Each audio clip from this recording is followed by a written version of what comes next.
Hi, everybody, and welcome to the Great American Music Forum.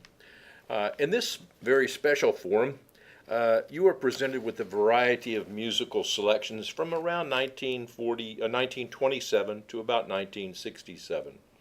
This is a 40-year period. Now, I chose this period because this is the time in which modern popular music really came into its own. It also marks the beginning of electronic musical recordings, vacuum tubes, rather than mechanical recordings. It also covers a time of great technological change, not just in the music industry, but in the music industry that we're studying right now. For example, we went from 78 speed records, which were used for more than 60 years. That gave way to hi-fi or high fidelity records at 33 1/3 speed recordings, long play, also 45 RPMs, and they were called singles. There was a song on either side, usually a hit single on one side. Also in radio, super heterodyne, that is AM, amplitude modulation radios became popular. And then later on, we got to FM radios in the late 1940s. FM, frequency modulation, which also produced a much better fidelity for radio. So that opened up another realm for listening. Also, magnetic recording tape also came into the scene in the late 1940s. So an interesting history behind that by itself. So for a time in the 1950s and into the 60s, reel-to-reel recordings were really the best fidelity you could get in recorded music. Real connoisseurs would get into that, and also people who were recording music would use reel-to-reel tapes. So naturally, the movie industry, right? The movie industry went hand in hand with all of these developments right along there, and then later television as well.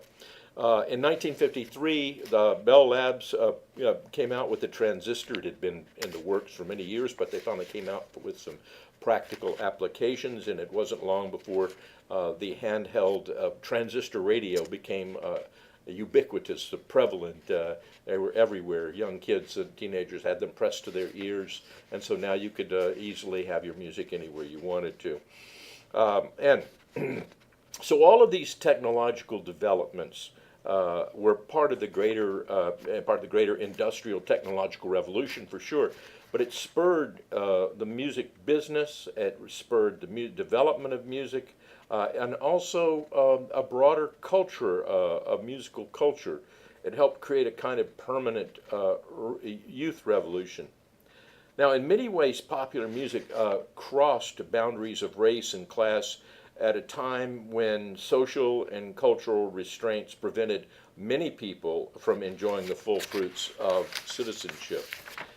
So you have a wide latitude now in trying to determine and justify your choice of two great songs that you want to champion.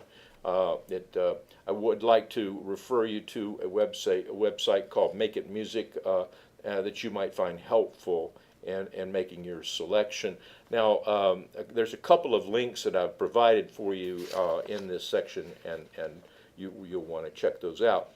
Now, you have the length of the course, approximately 6 weeks, to engage in this forum. There's no 3-day rule.